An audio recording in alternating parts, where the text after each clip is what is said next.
Okay? Now we have united it. So again, bring again the lights.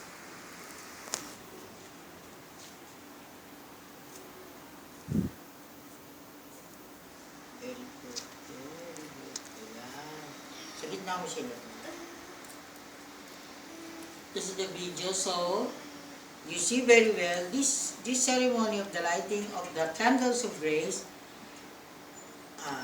representing the different Philippine presidents in my books, who figured in the dream from my Moral Second Philippines, from President Ferdinand Marcos, President Corazon Aquino, President Fidel V. Ramos, President Joseph Ernesto Estrada, President Gloria Macapagal Arroyo, and President Benigno Simeon Cojuangco Aquino III.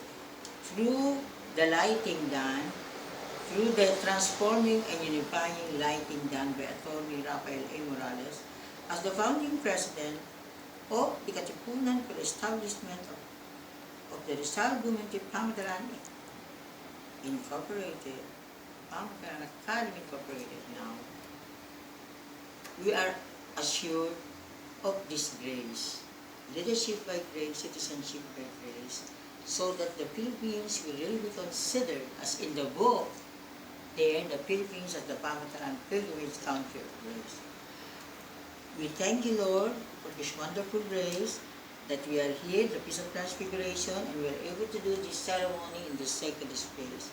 So, we now pray for the grace of the Interfaith Pangataran Pilgrimage Mother to be given as gift to Pope Francis in honor of the three popes, Pope Blessed John Paul II, Pope Benedict XVI, and the present Pope Francis, especially as he comes to the Philippines in January 2016 for the International Eucharistic Congress. So Lord, thank you very much. Amen. Okay, hindi na ako kakanta, tama na. Okay. Blow the candle. Blow the Ay! Wow. Oh, happy birthday. Wishing! Galing ng JD tayo! Galing, galing, galing.